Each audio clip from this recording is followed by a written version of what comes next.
My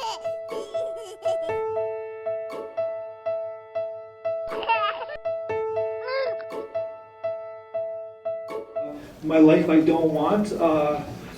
Yeah, the stages of life and through this woman's life in this country, and obviously there's a political statement happening, there's an emotional statement happening. It's very interesting using, like I said, this animation showing what this girl, this baby full of optimism and full of joy and full of creativity, and the journeys within the context of where she lives, in the context of who she interacts with, who she ends up being. It's very kind of another powerful film.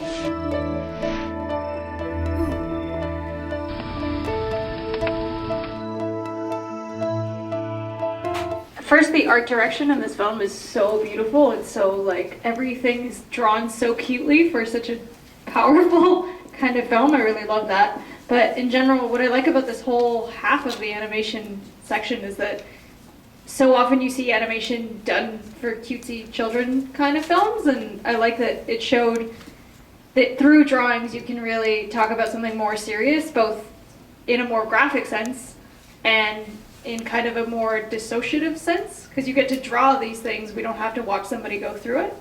And even that was hard enough as it is. But I also really liked how all the really violent scenes were just these abstract kind of drawings. And I think that was a really good technique and a really good strategy, because it just, you visualize it for yourself without having her, she doesn't have to show you, basically. You don't want to see it, right? No, like, exactly. yeah. Yeah, it's a great technique. Yeah, it was very, very interesting film, like a very unique, this is like another way take on this genre. To me, it tried to send the message that the first animation in this half actually tried to say.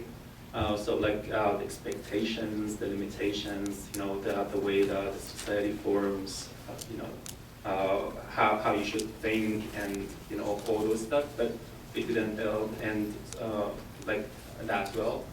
So that was all. Of course, I agree with everybody else.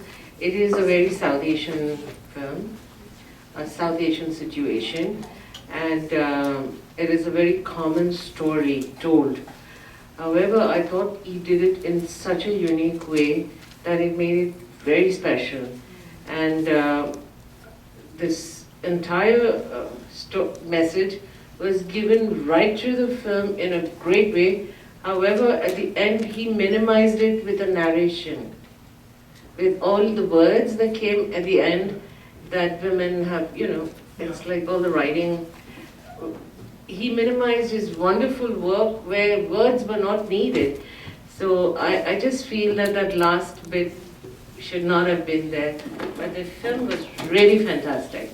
Yeah, in the film world, they call that adding a little swirl to the end, or a little cherry on the top of the sundae. And sometimes you need it, and sometimes you don't. It's subjective. I think that a lot of people hearing your reaction agree with you. A lot of people don't agree with you. But I think that sometimes, like, it's such a subjective ending. So I really like the transitions in this film. Like, from one stage of her life to the next, it was always very creative, the way that she popped into a young school-aged child and how she kind of ran across the page into the next stage of her life. But I really enjoyed the end of it when it went from an individual story into a more population-based or political statement, when you saw the clips of all the different girls sitting there. That was very powerful. Of course, this film kind of ends in a kind of positive note where someone's grabbing her hand and saying, "Come with me," like you're hoping it's like going to help, someone's going to help her. But of course, many of these women, nobody's going to help them. Like, we have to be honest here, right? So this is the world that they live in. But they kind of give us a little ray of hope. And the interesting thing about this film, of course, it's like a world that most of us in this first world nation don't really understand. But we all kind of laugh during the school kind of stage, the conformity kind of stage, where it's like, oh yeah, here we go, we're going to school, and we have all these images in our head, and in the end we're all boxes, we all kind of conform, and we all kind of seem to relate to that kind of moment in the film, even though this is kind of an outside story to most of us.